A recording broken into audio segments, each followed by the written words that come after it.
Thank you, Indiana. Do we love Indiana? Do we have a good surprise for you? You know what the surprise is. This is the worst kept surprise in the history of politics, okay? But first of all, I want to thank you all. And we have thousands of people that are coming in, but we want to start now. Let them just fill in. We'll do it as we go. But we're going to start right away. So here's the start. I've never done this before, but I'm going to do it. I'm going to make the introduction, okay? Do you understand what I'm saying? So listen. You know, normally they come out, they introduce Trump. Here I'm coming out, and I'm going to introduce Bobby Knight, okay? But listen to this. Listen to this. So I said, give me some. And one of the guys, and everybody knows it, 3 national championships, right? Tough. 1 Olympics championship, tough. A Pan Am Games. He won 900 games. That's a lot of games. Now, I didn't even realize this. I'm actually surprised by it, but it's tough. In 1976, he had a perfect season, the only one. That's it. There hasn't been one since. I'm surprised, right? Are we surprised? I mean, this guy knows how to coach. And he told me to say this because, frankly, I said, well, didn't you have another one like the year before? He said, no, say it this way, and they'll really appreciate it. Because I won't say it this way. I said, no, let me just say he had another great season. He lost 1 game. And he said, if he didn't screw up, he would have had 2 perfect seasons in a row. I said, I can't say that. He said, do it. I said, I'll do it. But you know what? So I'm going to have Bobby come out for a second, and I'll tell you, he's going to talk for a little while. Then I'm going to come right back out. I love you. I appreciate it very much. Bobby Knight, ladies and gentlemen, the great Bobby Knight. What a guy. Thank you, Bobby.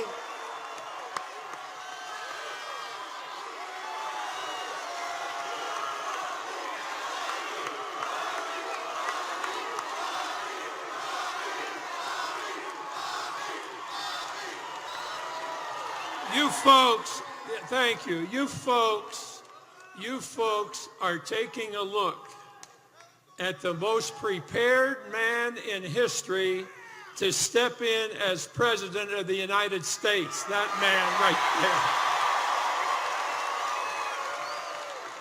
there. There has never been a presidential candidate prepared to the length that this man is. And let me say something, too. I am not here to represent the Republican Party, and I'm not here to represent any organization that deals with politics. I think the most important thing in the world is that we vote for the best man there is for this job, and you've already met him.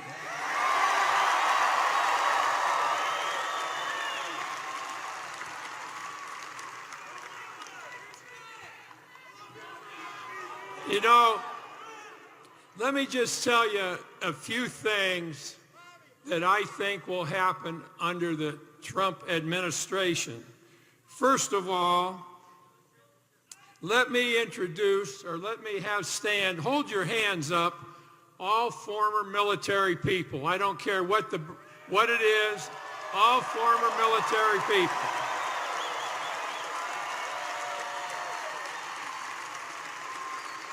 There will be no president who has ever had a better relationship with our military, nor they with them. Now, let's see a show of those hands one more time.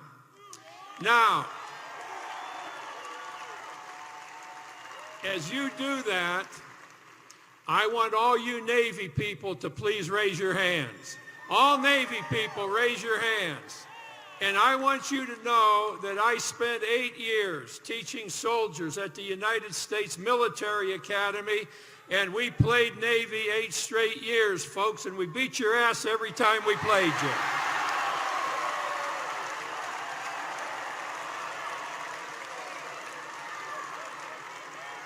And I love you just as much for your contributions to America as all the other venues of our military. And this man will see that that group of people that we so depend on is really taken care of and treated in the best way possible. You know, I've always thought, and I had a nice thing that I thought I might be able to do. You know, I want to say to you Indiana people that I owe you a big debt of gratitude, because nowhere in the world is a sporting group followed better than this state follows basketball.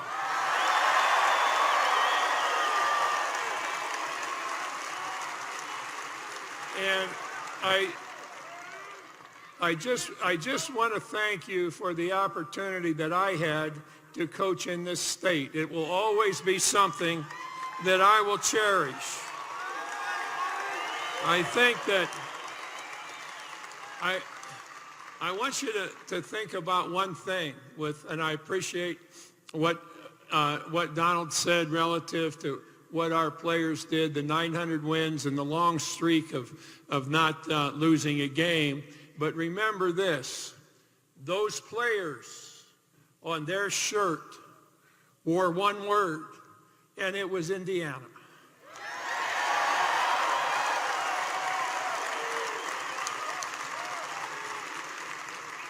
Now, you folks have a great opportunity here. You folks voting for Donald Trump and throwing him over the top. If you people will do this, you will be having our government take its first step toward what all of us want America to be like.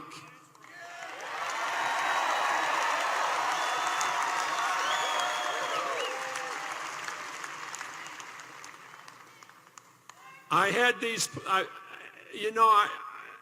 they talk in a negative way when they want to about Donald, and they talk about, he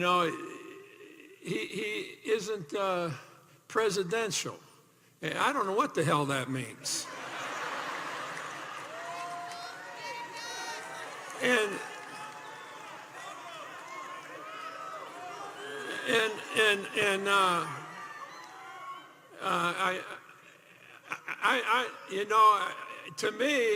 To me, I think of Harry Truman.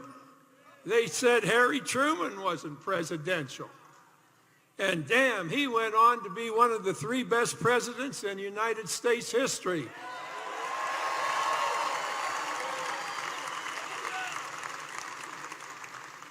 And he will at some point be one of those also. And I think that how many of you have a sister, a brother, a daughter, a son, a friend in the military of any kind? Raise your hands, all of you that have that. How many of you have relatives or you yourselves that go overseas, sometimes in sticky situations, sometimes problems can result? How many of you have that in your lives? Well, let me tell you something that you can thank this man for. Let me tell you something that will make your trips abroad much easier and much more comfortable than ever before. Under his administration, there will never be another thing like what happened in Benghazi. That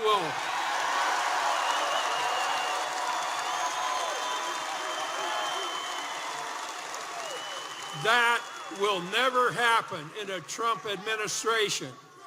The military of the United States, and in every branch of that military, will get the absolute best care that they can possibly get from the next president of the United States. The military will have that.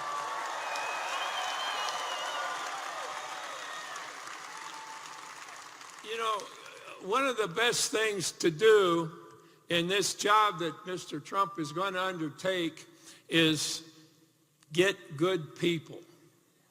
And he does a great job of finding good people and teaching good people.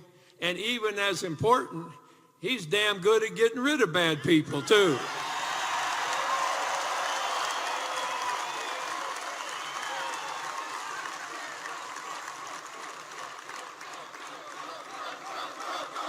Now, I think you're going to leave here tonight, and after you've heard Mr. Trump talk, and there has never been a more honest politician than Donald Trump.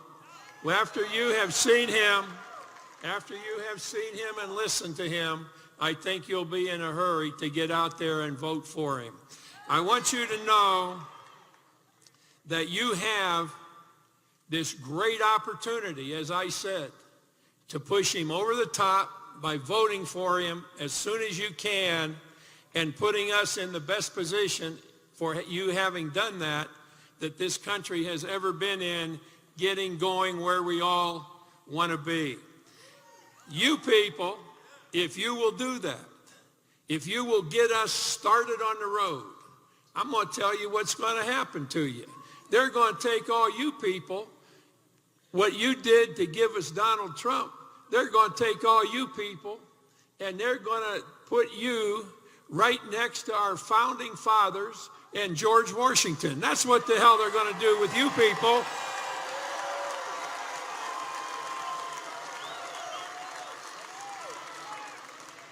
And you will be responsible for the shift that America will make into what we want America to be if you will vote for Donald Trump. And with that, I simply say to you, I'll talk to you one other thing about Donald Trump and how he operates and how he gets things done. Johnny walked into his dad's office one morning and said, "Dad, did Mom tell you I passed the driver's test?" "Well, son, she did tell me that, and I'm really proud of you. She told me that the trooper that gave you the test said you had the best written test and the best driving test of anybody that he's ever had. And I'm so proud of you, son." "Well, now, Dad, will that give me an opportunity maybe to drive your car or Mom's car once in a while?" And, "Well, son, this is the man in charge I'm talking about now, or it could be the lady in charge. But this is all about the person that's in charge." And he said to his son, "Well, sure, son. There'll be a time for you to use one of our cars. However, there are some prerequisites. Your mother is not real happy with the way you treat your brother and sister. Your grades are 2 below what they should be. And I've talked to you, son, about reading, and I never seen you read. And I've talked to you about the Bible because, son, there are a lot of good things in the Bible that don't have anything to do with religion. And then there's one last thing, son, and it's that damn long hair of yours. I've told you to get a haircut, and you haven't done it. Now, when you think you've done all of these things, son, we'll talk about driving the car." About 3 weeks later, Johnny comes in to talk to his dad and said, "Dad, I wanted to talk to you. I think I've done a lot of things that you asked me to do. Son, I'm proud of you. Your grades, the way Mom feels, the way you're treating your brother and sister, all those things we talked about, those prerequisites. Really good in all of them. But there's one thing left, son. It's that damn long hair of yours. And you haven't done a thing with it. Now, this is the man in charge.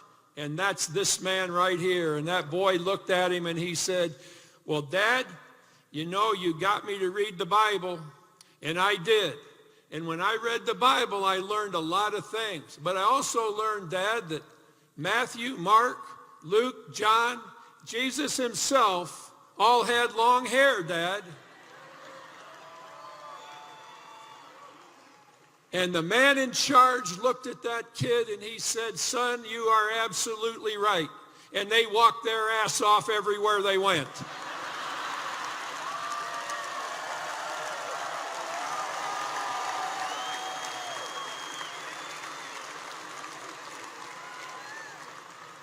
I I again thank you for giving me the opportunity to coach basketball in this state. And now,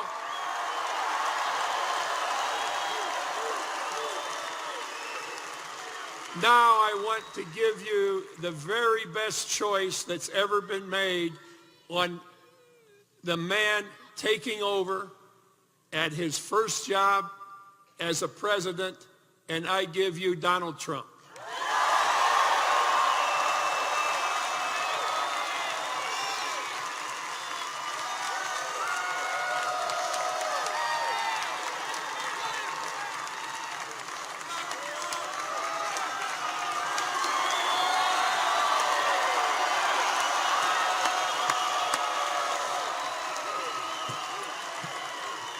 What a winner that is. That's a great man. It's a great man.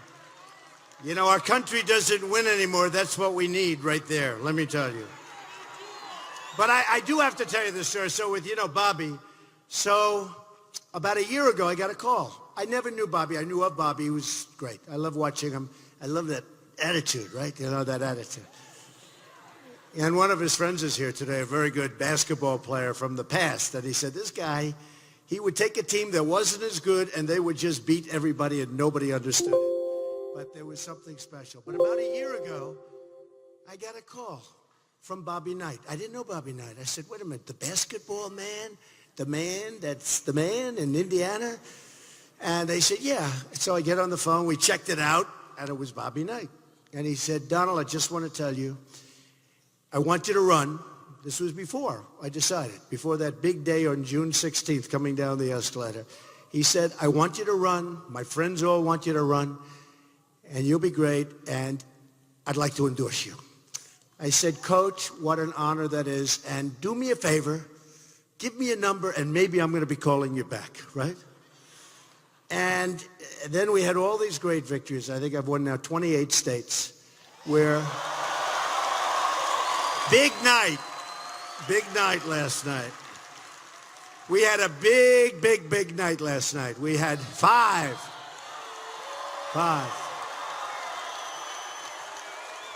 We had 5 landslides actually last night. That was a biggie, right? So I said, thanks a lot, Coach. I appreciate it. I took the number. I wrote it down. I put it in a special place. And I said, let's see what I do. A few months later, I said, I'm going to run.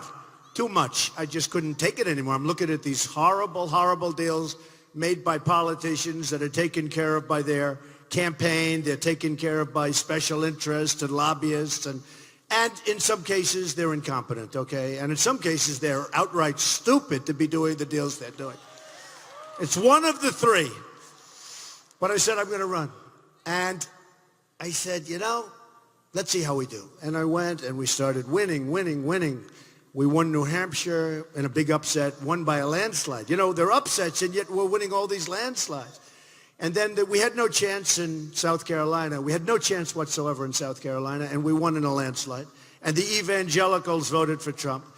And we went to the South, and we won. And we went to Nevada, and we won. We won Alabama and Arkansas, and we won Florida by 20 points. And every place we were winning. And now, about 2 weeks ago, it's getting ready, and you don't know how important you are, because we're just about ready to put it away, folks, okay? And Indiana, which is a special place, I have so many friends, the Hilberts, Tommy, Sue, and Steve are here someplace. They're unbelievable people, employed thousands and thousands of people over the years, great people. But I have so many friends from Indiana.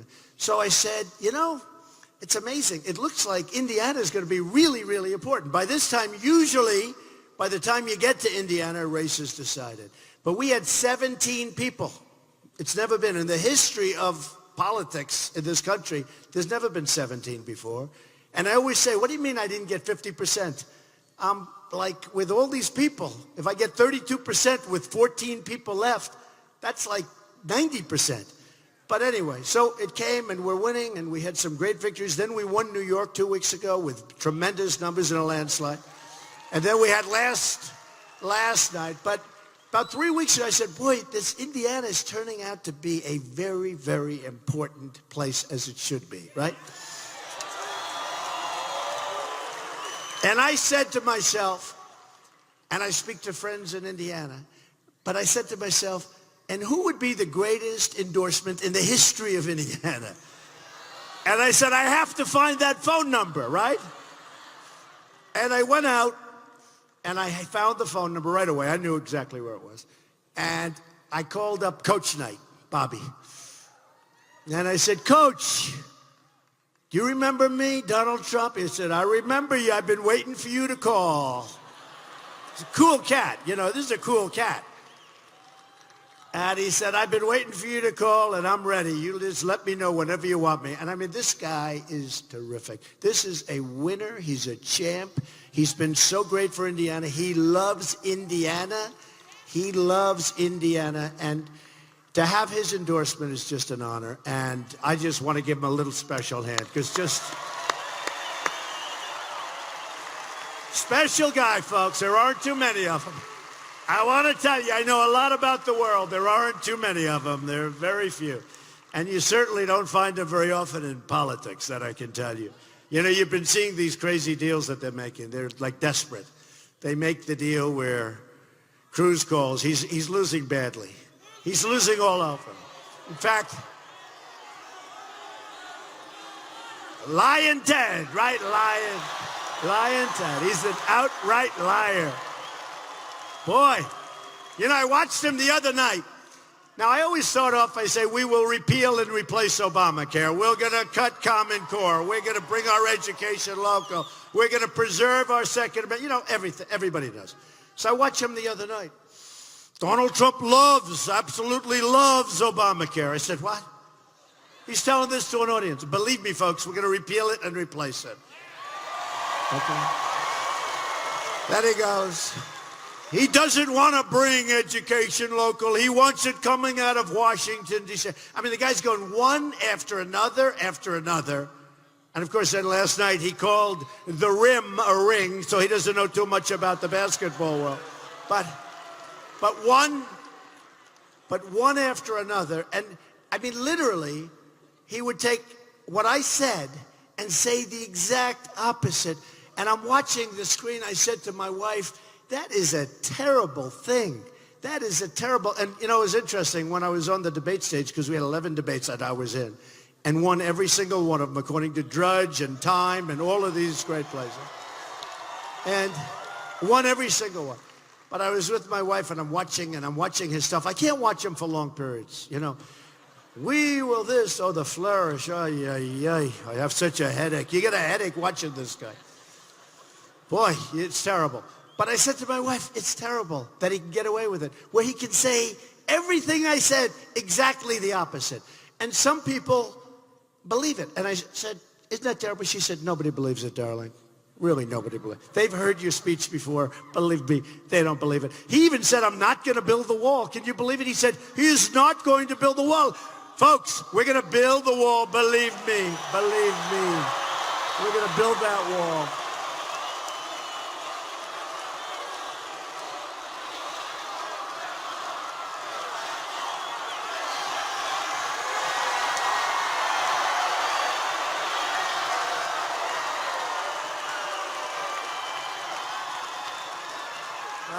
We're going to build that wall, and you know who's going to pay for that wall?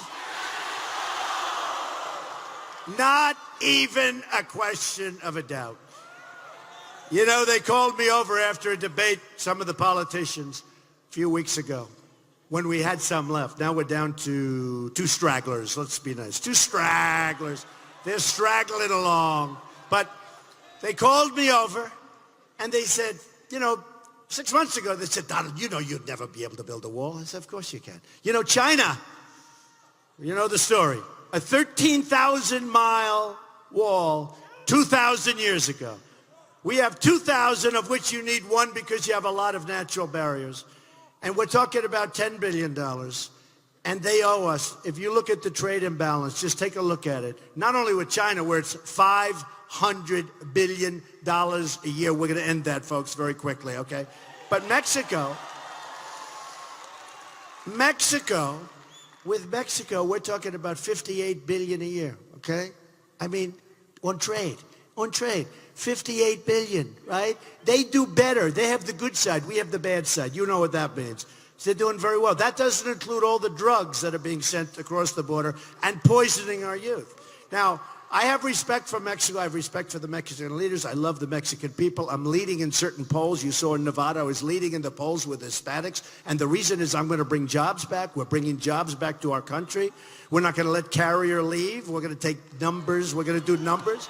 There are consequences when you leave, and we'll talk about Carrier because say what you want, Indiana. I've been talking about Carrier now for 4 months, right? Before I even knew that we were going to be coming. I mean, literally from the day. So with all of the things that are going on and with everything that we're seeing and with all of the people that we've seen, there's nobody that's going to be able to do what we're going to do together as a movement. We have a movement going on. Nobody has seen anything like it. And when I can get somebody like Coach Knight and when we get other people, we have tremendous people supporting us. You know Jeff Sessions, okay? Now, when Cruz gets up, he always talks about, he doesn't anymore because about 4 weeks ago he endorsed me, so he's not talking. But the man he most respects in the United States Senate is a great man, Senator Jeff Sessions from Alabama. And he came out and endorsed Donald Trump. And I don't believe he's ever endorsed a presidential candidate before.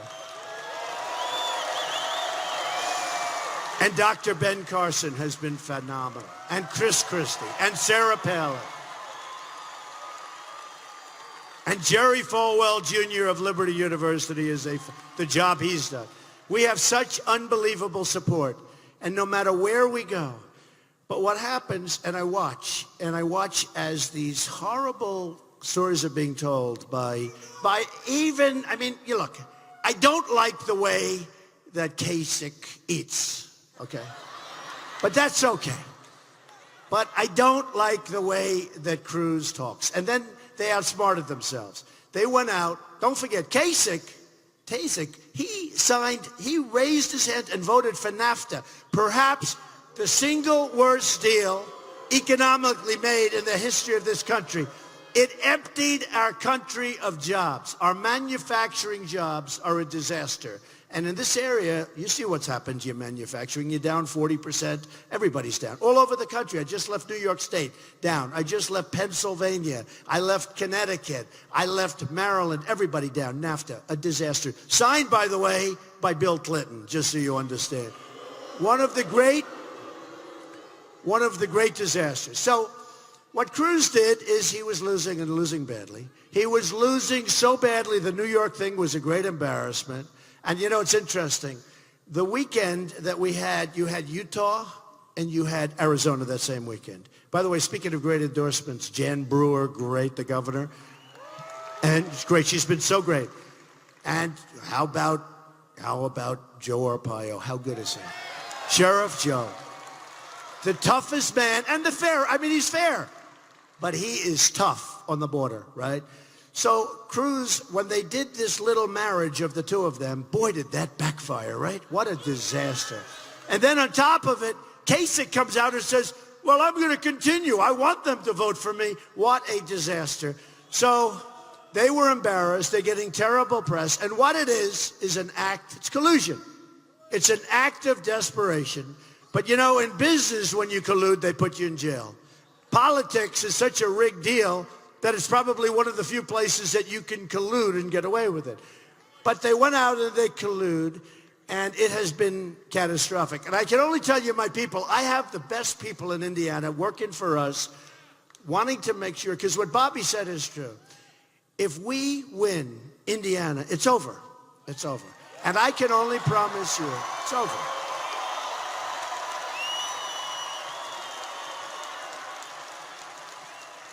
And they have these phony groups, you know, no Trump or never Trump or whatever. And they were all up, they follow me. I mean, these people are terrible. And I mean, and by the way, you notice they're getting smaller and smaller. They spent in Florida, they had 15,000 ads, negative. And they weren't true. Some had a little truth to them, but most of them, a little bit. But 15,000. I've had 55,000 negative ads. And a guy like, as an example, Kasich, he says, well, I do very well. And by the way, we had a poll yesterday with Hillary Clinton where now we're even. I haven't even started on her. We haven't even started. We haven't started. You know, it's sort of funny. It's like Bobby knows how to win and some people, I know how to win. And, you know, I start off with 17 people, and they're governors, and they're senators, and they're people like, as an example, Dr. Ben Carson, highly, highly competent, smart, great, wonderful man, but smart. But I start off with 17 people, and I knock off a senator who was going to win. I knock off a governor who was going to win. Then a senator, then a governor, then a governor, then a senator. 1, 2, 3, 4, 5. And then Bobby jokes about presidential. I'm a little afraid to be too presidential because maybe we'll stop winning. We have to win. So now we're down to the end. We're down to the end. And we are just we have something that's never happened, they say, in the history of our country. We have a movement going, just like all of these people. Look at that, all the way up top. Just like all of the people, no matter where we go. Pennsylvania, we had a crowd in Pennsylvania. It was unbelievable. We turned down, we had 25,000 people, and 10,000 people couldn't get in. It's crazy.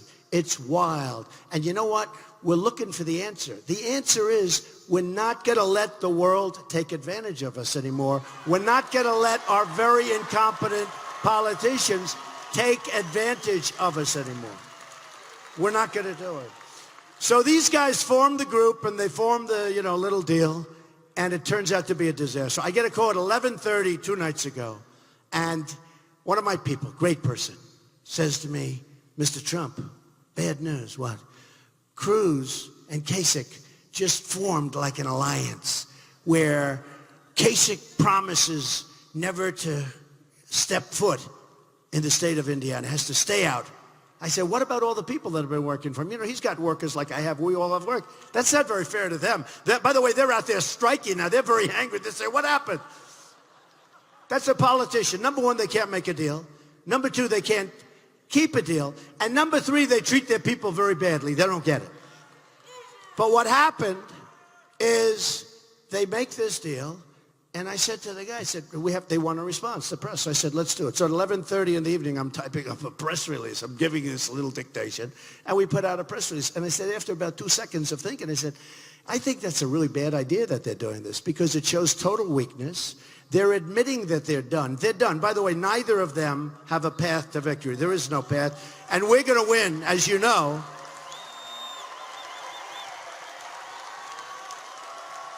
You read all this stuff from the world's most dishonest people right back there, the media. They are so dishonest. They are so bad. But you read all this stuff about, Cruz trying to get delegates. He's getting delegates in the second, third, fourth, fifth round. It's never going to get there, folks.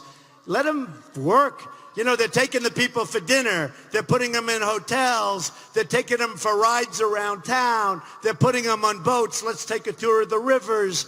I got to tell you, it's disgusting. You can bribe your way into the presidency. I don't want to do that. And nobody has better toys than me. Believe me, if I want to do it, nobody can compete. It's just so wrong. It's so wrong to do it. But they're talking about second, third, fourth. We're not going to get there. We're on the first round.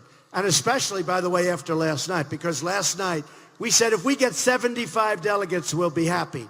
Well, we got, I think, 109, and we got 109. We wiped the slate, and actually, and more to come, and more to come. It's a rigged system, and I tell the story, and you people like it because Indiana loves its sports. But it's a rigged system, and it's like the prize fighters. And I know Mike Tyson endorsed me. I love it. He sent out a tweet. Mike, Iron Mike. All the tough guys endorsed me. I like that, okay? But Mike said, I love Trump. I endorse Trump. And that's the end. I'm sure he doesn't know about your economic situation in Indiana. It's okay. But Mike, everybody. And I like it. When I get endorsed by the tough ones, I like it. Because you know what? We need toughness now. We need toughness. Hillary Clinton said recently, I don't like Donald Trump's tone. Look, They're chopping off heads of Christians in the Middle East. And anybody else that gets in their way, by the way. And we will rebuild.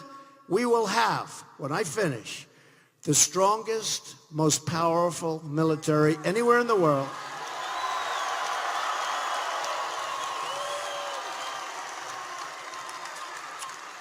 And very quickly, we will knock the hell out of ISIS. Believe me, we're going to get rid of them. We're going to get rid of them. So,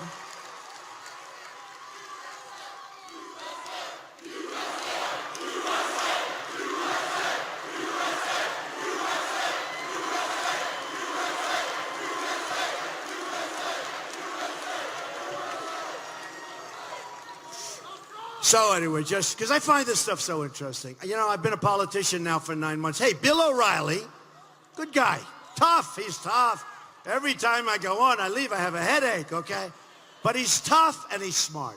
And the other night he's talking to somebody, and the somebody said, whatever. And Bill said, in my lifetime, Donald Trump is the single greatest and biggest political event I have ever witnessed. Right? That's big. The greatest political event. And I said, really? I was very impressed. And then Brit Hume, who he was talking to, who hates me. This guy, brutal. I mean, he's brutal. So many of them do. But, you know, a lot of them are coming around now. Do you notice? They're coming around.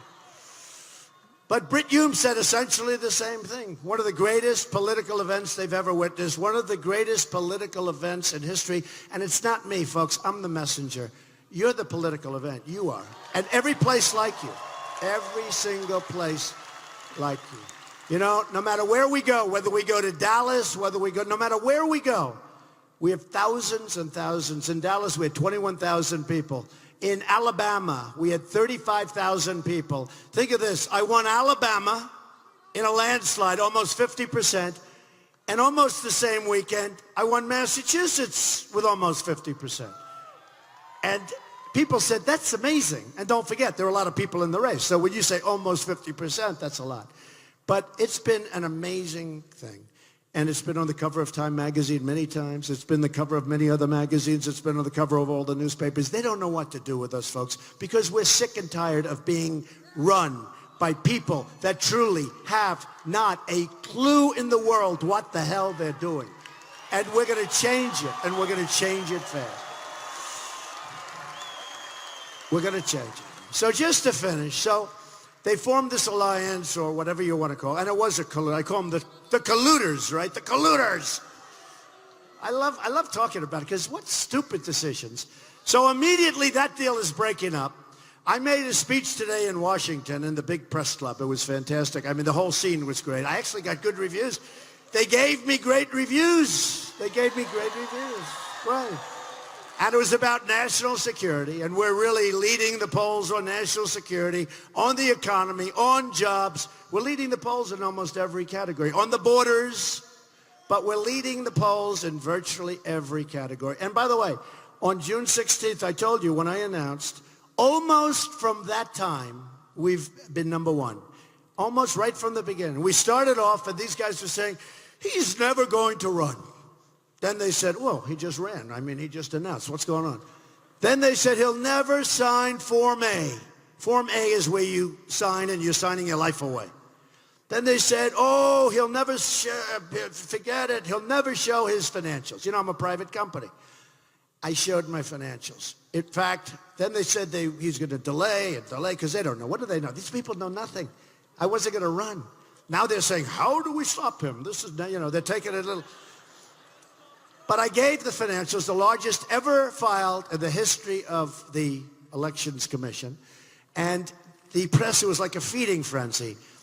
And they found out I built a great, great company. I borrowed $1 million not so long ago, and now it's worth more than $10 billion. $10 billion. Low debt. Tremendous assets, some of the great assets of the world, buildings all over, Turnberry in Scotland, Doral in Miami, tremendous places, right? And but low debt, great cash flow, iconic assets, and that's not what I'm here to talk about. I'm saying this because it doesn't matter. What does matter is this is the kind of thinking, and Bobby understands this like better than anybody. This is the thinking we need in our country, at least for a period of time. We got to straighten things out, folks. We got to straighten it out, and we're going to. And we're going to straighten it. So anyway, so they crashed now, and they're fighting. Kasich and Cruz are fighting. Welcome to the world of politics. They can't do it. They don't know how to make deals. They can't. That's why China, they look at our politicians, it's like a field day. They have the smartest people in China. It's like a pyramid scheme. The smartest people in China. And they come in waves. They'll have 20 people. I know, I made a lot of money with China.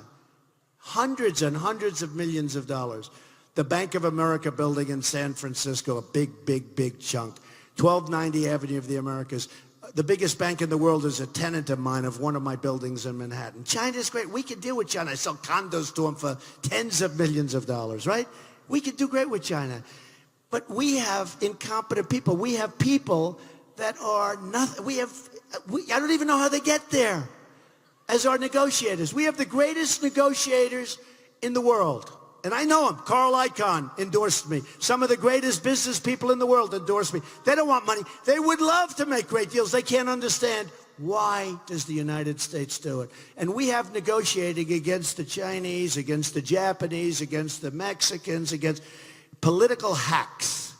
And they're robbing us blind. They're taking our jobs. They're taking our money. We owe them trillions. You know, we owe China $1.8 trillion.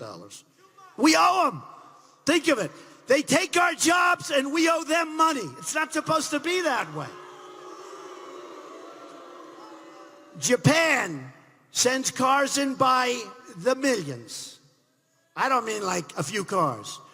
So they send us millions of cars. I mean, you can't believe it. I look at the boats coming in Los Angeles, these big ships, the biggest ships you've ever seen. It looks like NASCAR, the way they drive them off. And we love NASCAR, I have to tell you. We love Brian France. Brian France is a great, great guy. The owner, the head, what a great guy. But this reminds me of NASCAR. The cars are pouring off. We send them practically nothing. You talk about a trade imbalance. It's like Japan here and we're down below the podium. We can't have that anymore, folks. We've got to have fairness. We've got to have balance. And we've got to have our jobs back, okay? We're going to have our jobs back. We're going to have our jobs back.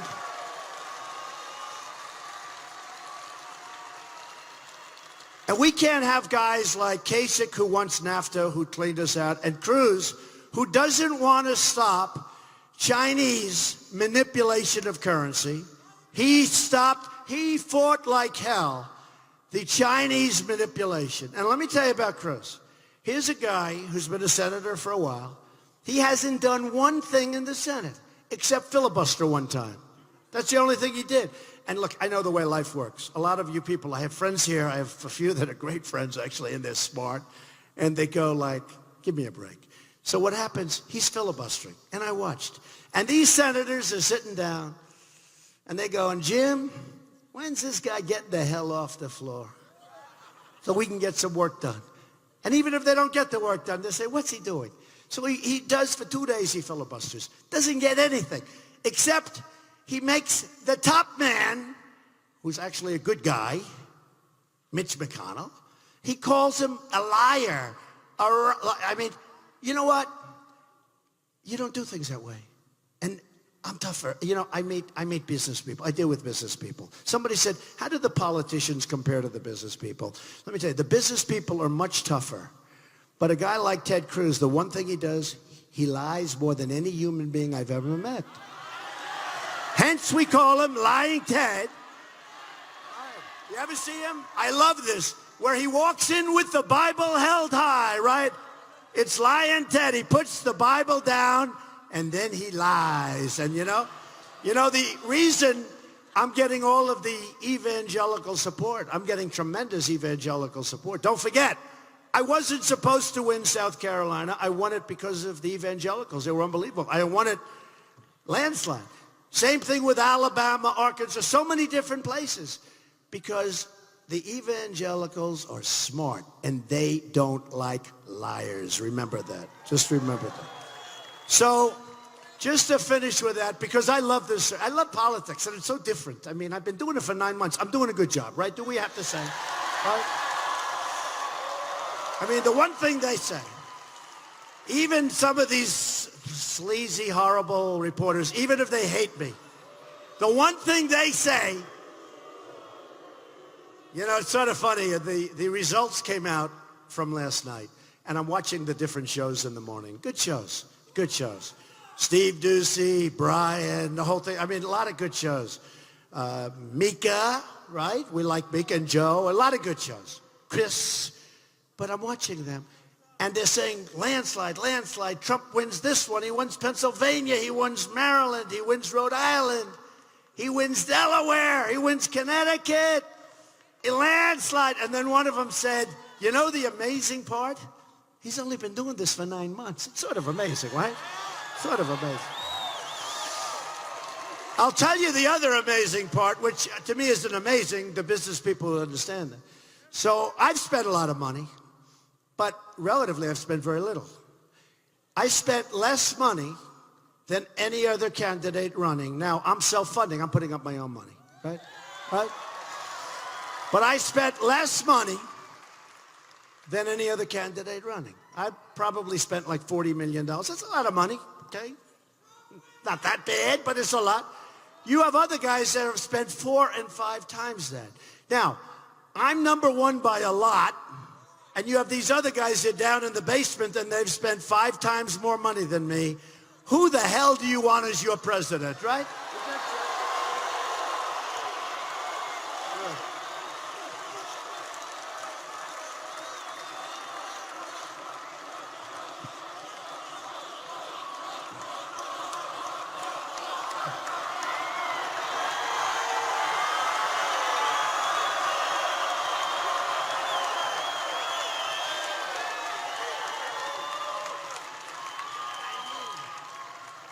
Who do you want? I mean, look, we know. We know. All right, so just to finish with the political stuff, I sort of love it. You know, my son's here, Don Jr. He's doing really well. Where's Don? Get up here. Boy, he's doing a good job. He was on CNN the other day on Sunday with Jake. True. He was on CNN on Sunday with Jake. Jake's tough. He's smart. He's fair. Pretty fair. But Jake was grilling him, and this guy was unbelievable. In fact, I was writing down some of the things he was saying. Anyway, say hello to Don Jr. Loves Indiana.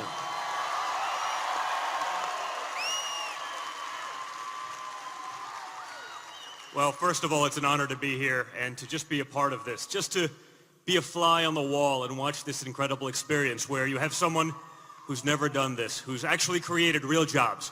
Someone who signs the front of paychecks. I love watching TV and watching the politicians talk about job creation and everything they know, and the only people they've ever employed are lobbyists. We're going to change that. And again, it's exciting to be here to watch this, because until this all happened and this phenomenon happened, people, even political people, didn't understand how badly the system is rigged. They didn't understand, and you don't understand, and didn't understand until my father pointed out, hey, oftentimes your vote doesn't even matter. And you know what? Why go through with this? Why watch 30 debates if I see another countdown clock for in 72 weeks and 4 minutes, you're going to have another major announcement? You're all vested. You've been watching this thing for a year. Why do it if your vote doesn't matter? Show this country that your vote matters. Bring someone in here who's not a politician. Bring someone in here who understands job creation, who understands deal making, who won't just tell you what you want to hear and then go write whatever the people who are stroking the big checks to their campaigns, whatever they want to do. That's gospel. You know, they'll tell you what you want to hear and then do exactly the opposite. It's time for a change. Now, if you think it's been working and you think the system's great, then stick with it. But I don't think anyone believes it. No one believes it. It's time for a change. Give him a shot. I've watched him do this for 40 years almost now. No one's going to work harder for you. Thank you very much. Let's make America great again.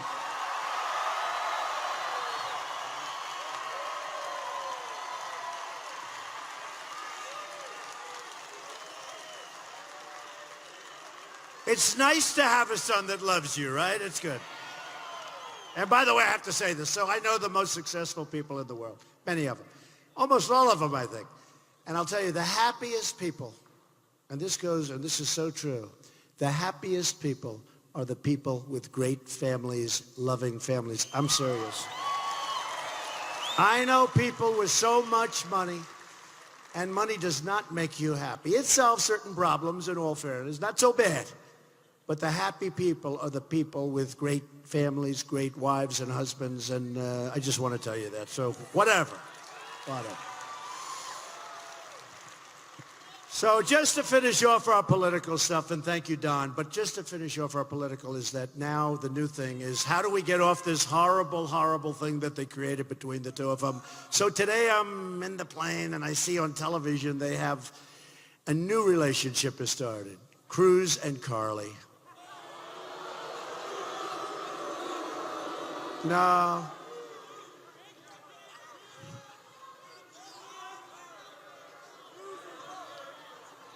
First of all, you have to look. Cruz can't win. What's he doing picking vice presidents? Can't win. You know, on television, they say it nicely. He has no path to victory. That's a nice expression, right? No path to victory. He's got no path to victory. He's mathematically eliminated. It's like if you're playing in the World Series and your team loses a game, a certain game. He's mathematically eliminated. He has set a record, though. He is the first presidential candidate in the history of this country who's mathematically eliminated from becoming president, who chose a vice presidential candidate, okay? It's a record. Hey, look, honestly, I wish him well, but folks, they're not going to do it for you. They're not going to do it. So I wanted to tell you that we're all going home, but this is going to be, I'm here for like 3 days and I'm coming back for 3 days. I'm not playing games with Indiana. You are going to get so tired of me, you're going to say, oh no, I can't watch it anymore. Turn off the news, darling. I can't watch anymore. Turn off the news. Oh, we're going to win it. And honestly, what Bobby said is true. Indiana has such an important position. You know, normally by this time, it's sort of like, it doesn't matter, it's over. It's been over for 4 weeks. This is an amazing thing. If I win, we're going to make this country great again, greater than ever before. And if I don't win in Indiana, I'll have to go on to other places, in Oregon and Washington State and California and New Jersey, and great places. But if we win in Indiana, you're really doing history, folks, because you're going to be so proud. You're going to be so proud. And all I have to do, look, all I have to do is read this. And I look at it, and I ask my statisticians. I say, do me a favor. Give me some stats on the state of Indiana. And they just write them out. And this is a federal problem because you have a really good governor here. You have a nice guy, and he's a good governor. I have to tell you, Mike. Mike is a good guy. And you can't help this. This is a national problem. This is a world problem where the world is killing us. Where Indiana, like everybody else, I mean, I won New York for the same reason. They're losing all their jobs. They're losing their manufacturing. In fact, I'd go to Albany and Rochester, and I'd go to all over the state of New York. And I don't even need the numbers anymore. It was almost like the same thing. 40% down, 50% down.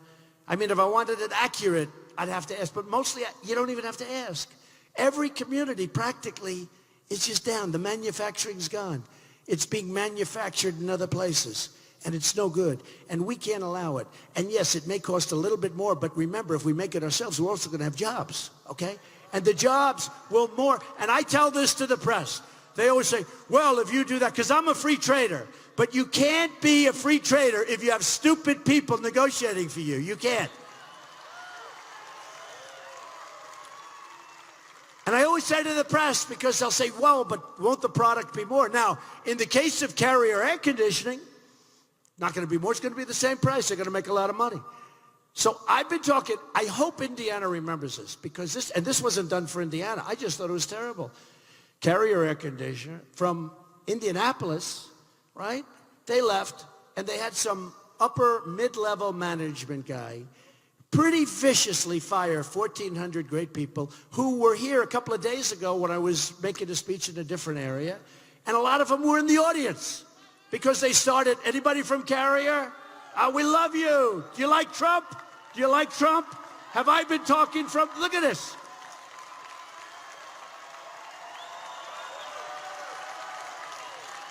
How long have you worked for Carrier? 10 years. How about you? 17 years. All right. Stick with me, fellas. Don't worry. Same thing happened. And these Carrier guys are following me around. Where? How many years? How many years? 18 years. All right. And look at them. Great. These are great people. These are great people. But somebody had the cell phone camera on while this guy is pretty viciously letting go of 1,400 people. I've been talking about it for months because I got to see it on television. And I thought it was, if I didn't see the cell phone, if I didn't see what was going on, I wouldn't have. But he essentially said, you're all fired. We're moving to Mexico. And I said, man, that's bad. I'm telling you, if I didn't see it on television, I wouldn't have brought it up. It would have been like another statistic that we don't understand as well. But it was terrible to watch it. So I said to myself, that's really something. I'm going to talk about that. And I started talking about it. Little did I know it would be so important that I'm talking about it with respect to you folks. But here's what should happen. You go to them and you have to fight to keep your companies. Now, do you think anybody in the Obama administration goes to see Carrier and say, stay here? Do you think? Do you think, okay? Do you think that anybody even thinks, I don't even think they care, okay? Honestly, I don't even think they care. And that's why our country's going to hell, and that's why our real unemployment is probably 20% or damn close. You know, these phony numbers where if you stop looking for a job, you're considered statistically employed, right? Give me a break. Those numbers were done years ago for politicians to look good, so it looks like 5%. It's not 5%. Do you think all these thousands of people are going to be here just because there's a border? Maybe. The border's a big deal. Military, to me, always the big deal. But they're here because the economy and the job situation in this country is so bad. So here's what I would do. And I love telling the story because they do talk about presidential. And why aren't I? I'm presidential. I'm presidential. They talk about the elites in Washington. Oh, really? They're elite. They're elite. Do you think they have a better plane than I have? I don't think so. They're elite.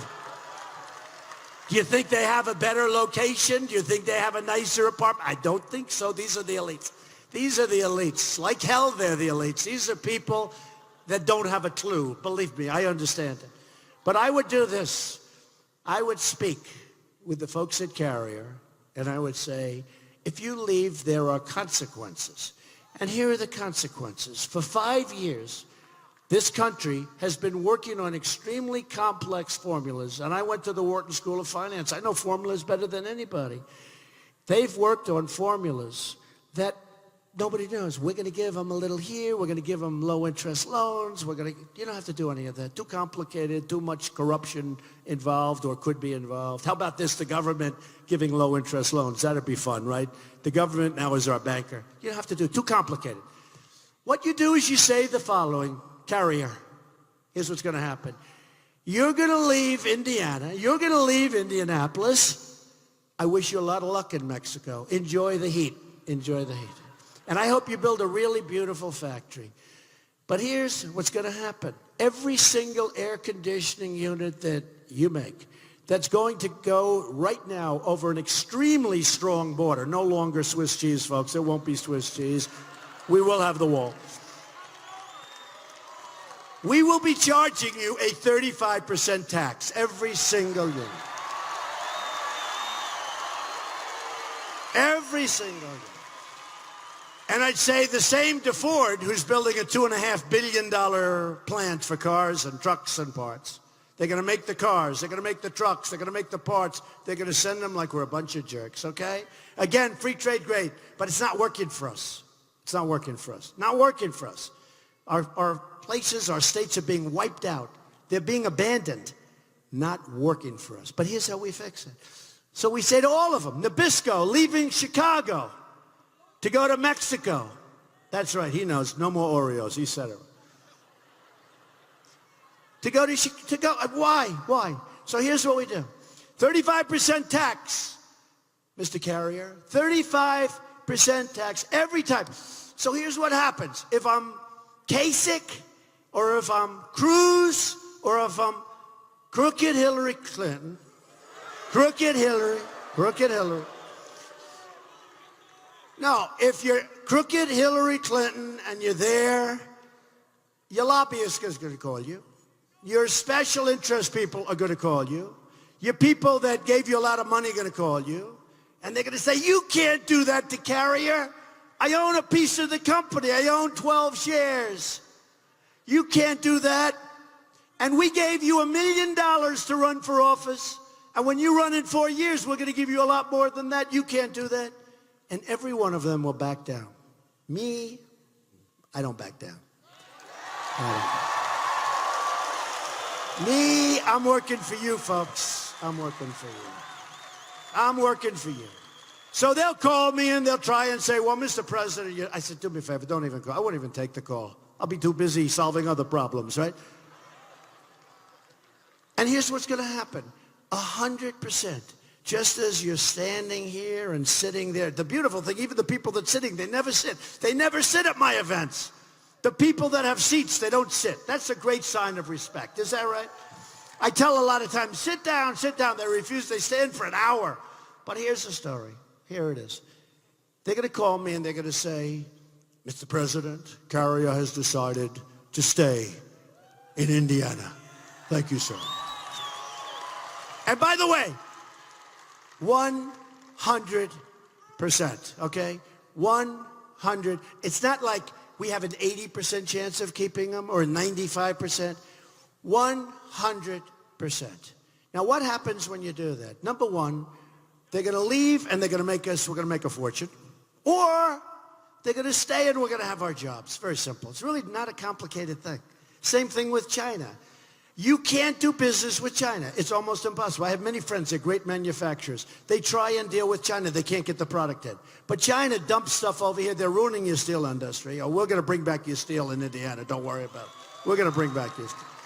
They're killing you. They're killing your steel. In Pittsburgh, I was in Pittsburgh. You see what's going on. China is killing the steel industry, okay? And by the way, they're dumping. They're purposely killing it.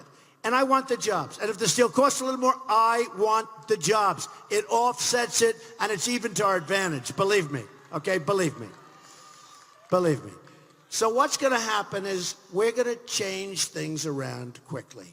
And we're going to get the respect of other countries that no longer respect us. They don't respect us. They don't respect our president. They don't respect our country anymore because they think everybody's like them. Everybody's stupid, okay? And we're not going to have that happen anymore. And we are going to bring back our jobs. Okay, so what I'm going to do is the following. Our country doesn't win anymore. You know that. We don't win with war. We can't beat ISIS. We don't win with education. We're at the bottom of the barrel. We don't win with health care. Obamacare is a disaster. We don't win even with the Second Amendment. They're trying to chip away. I'll protect that Second Amendment like you won't believe, okay? So, and I refuse to read you the stats because you'll walk out of here totally depressed. But don't be depressed. I tell people, you know, make America great again is a very positive thought. A writer for one of the big papers said, Mr. Trump, make America great again. It's such a negative thought. I said, no. That's not negative. That's positive. Because we're going to make America great again. So I don't have to read you that your manufacturing is down, that you've lost thousands of jobs recently, that Carrier air conditioning is leaving, that others are leaving. Doesn't matter. Because we're going to turn it around. We're going to turn it around fast. And I'll work with the local governments so that the local governments will be able to have some oomph and some power when they negotiate with these characters that built companies on your back, and now they're going to leave, and they're going to fire everybody, including the two wonderful guys there and the one wonderful person right over there. But look, here's the story. So we don't win anymore. On Tuesday, you got to do this. You got to go vote. Who's going to vote? You better believe it. On Tuesday, you got to vote. And you're going to look back in 5 years, in 15 years, in 30 years, hopefully in 45 years, and you're going to say that that was the greatest single vote in my life that I've ever cast for Donald Trump as president.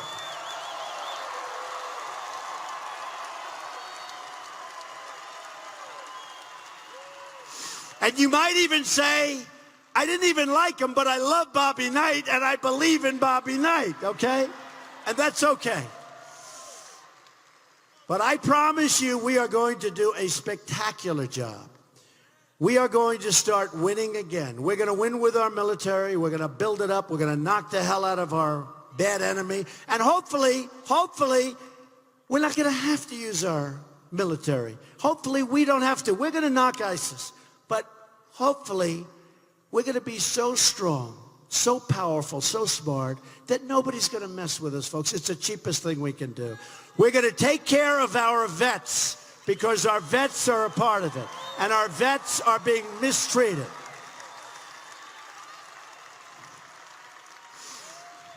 We're going to get rid of Common Core. We're going to bring our education local. We're going to get rid of Obamacare. We're going to have great health care. We are going to have strong borders. We're going to have strong, powerful borders. We're going to have the wall, and people can come into our country. We want them to come into our country, but they have to come in legally, okay? Legally.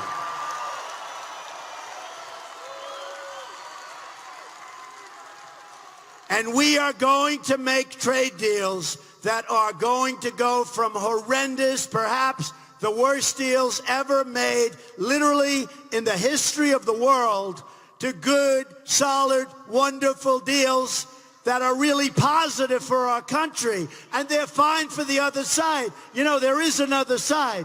But we're going to make great deals for our country. I'm thinking about America first. I'm not thinking about others. I'm thinking about America first.